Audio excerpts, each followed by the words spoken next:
Dennis Eckersley, the Eck. TBS, the exclusive home of the 2015 National League postseason, National League Championship Series on TBS. Got the wild card coverage, Cubs Pirates on TBS. Eck will be on the call for the Cardinals versus the winner of the wild card series in the NLDS. And the Eck joins us now. How's the hair, Eck? It's got a little taken off. Oh, really? You got like a playoff haircut? I guess we got to clean it up a little bit, right? No. I mean, come on. You got to go back to the Oakland days with the mullet. I mean, you were killing back then. Yeah, you're getting old, man. Did anybody play the part? Did a manager ever tell you to cut your hair?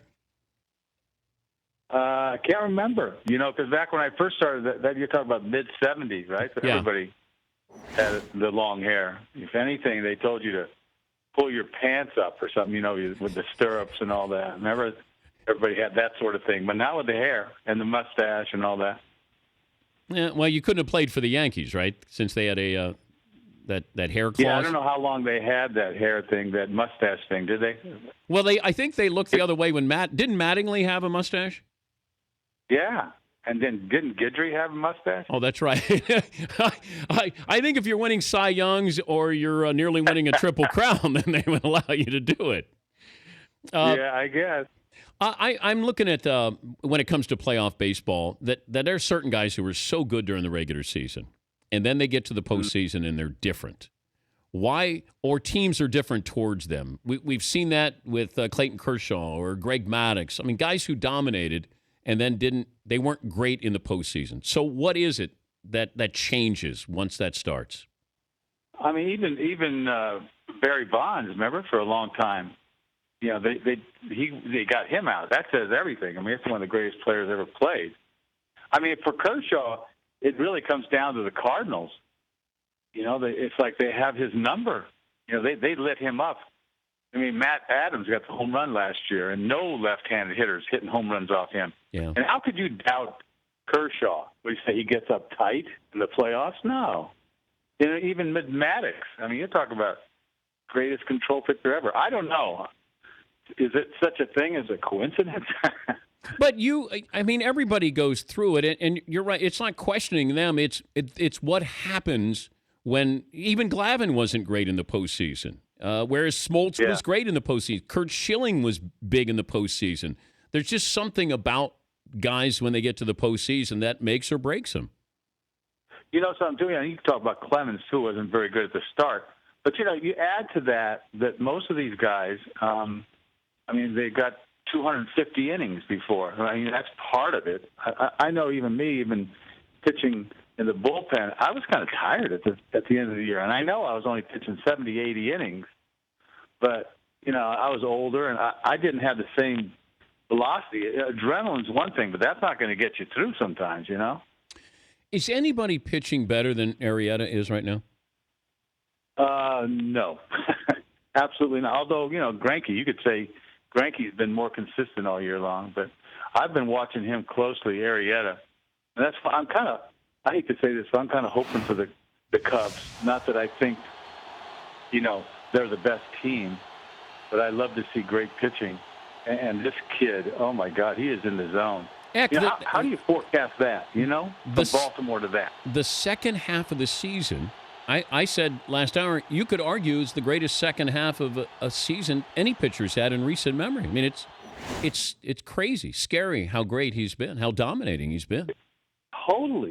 This kid, I saw him in Baltimore. But, that breaking ball, that hard breaking ball, he throws across his body. There's some deception there, too, and he brings it. I mean, and this kid is like a stud.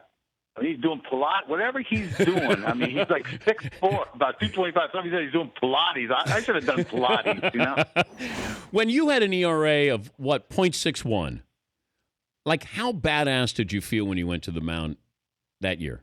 Yeah, but it was fragile. You got one inning. It's kind of fragile. It can get away from you in one pitch. It's over. Especially the game's over if you do it. And, you could be lucky. When you're only throwing 70, 80 innings, yeah. I mean, I guess a line drive at somebody, it's a beautiful thing. But to do it that many innings, it's ridiculous. We're talking to Dennis Eckersley, Hall of Famer, part of TBS's coverage, the National League postseason coverage. So handicapping here. You're sort of hoping for the Cubs because you want to see a little more Arrieta. Pirates are a better team. Would you say? Yes. Yep. Absolutely. They're the best team in that division. What about the Cardinals again?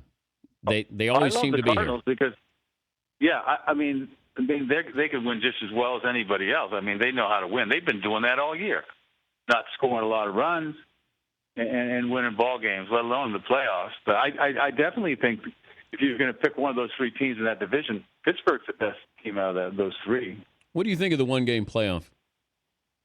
I think it stinks. I think they need 2 out of 3, but I really do. But I don't think it's going to happen. I don't like it either. I think 3 games is fair to both teams, and the one and done is going to stay because it's exciting. I just don't think it's fair after 162 games. That's all. No, it's probably exciting for us, but if you're one of those teams, it's like, I mean, especially Pittsburgh. My goodness, would they win 96 or something like that? I mean, that's just not right. They should be in the playoffs. Well, and you're looking, and all it takes is one bad inning. You could have 3 unearned runs, and your entire season comes down to a bad hop or something, and that's where I don't like it. Yeah, last year was a grand slam, right? Yeah, by the shortstop off, and then Bumgarner shut him out. I mean, one pitch, one bad hop, like you said, but it's exciting. The CC Sabathia situation, that for him to not even be, there in the postseason, just to say, look, I got to go, and I got to go now. What's that tell you? It tells you how serious it is. I think if he did this during the season, it's one thing, but for him to do it right now, not that he was going to be a big part of that run if they do go further, but it goes to show you that, how serious it was. And believe me, he didn't just wake up one day and say, I think I got a problem today. I mean, I don't know the circumstances, but I pretty good chance that this has been going on a while. But did you know right away, or when you had a problem? No, there's denial that goes on for the longest time. The blessing is the acceptance and doing something about it. I mean, it just takes a lot of courage. Especially, it's one thing doing it in the off season secretly. It's another thing when the whole world knows right now, right? I mean that's heavy. So, I hope the best for him. This is lifelong. This isn't like you're just going to get, surgery and you're going to be fine. I mean, this is something you stay with the rest of your life. Yeah, it's not like a tune-up on your car and all of a sudden you're better. No, you're never better, You have to be vigilant the rest of your life. How tough? I don't know if he knows what he's signing on for, but this isn't like just to dry out. How long did you go for? What's that? Did you go to rehab? I went to rehab. That was a long time ago. Was it 30 days? Well, now it's 30 days. Yeah. But I didn't. I'll tell you what. The brain needs more than 30 days to change. They should have 90 days. You know what I mean? Yeah. Yeah. Because that's a better chance. 30 days is just not enough. I mean, I'm no professor at this, but from the people all the years I've seen, the longer the better.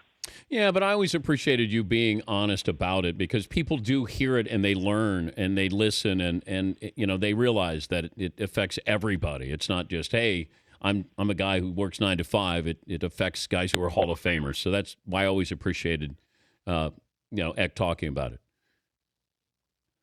And we just lost him. We'll try to get him back if we can. But imagine Sabathia trying to tell his teammates. You go in there and you have to tell them that you're not going to be like you're going now. So that's pretty intense. We'll get to your phone calls as well. Some people want to talk about a variety of things, including last night, the finish with the Lions, also CC Sabathia. Some people have opinions on that as well. Is Eck back with us? Hey, Eck. Yeah. I was saying all these nice things about the fact I love that you're very forthcoming, and then the phone went dead. Just a coincidence. Serious stuff, man. It's like it stops the wires, man. The Dream World Series will be what? Whoa. I guess it would be the Cubs, right? That's a no-brainer. Yeah. The Cubs. The American League's a tough one, I'd like to see Toronto because you see what's going on up there. I mean, they're going ape, those fans, and just getting a glimpse of that and that powerhouse. I mean, when I'm not pitching, I love to see balls jumping out of the ballpark. You know what I mean? You were with the Cubs in '84 when they made the playoffs, right? Yeah.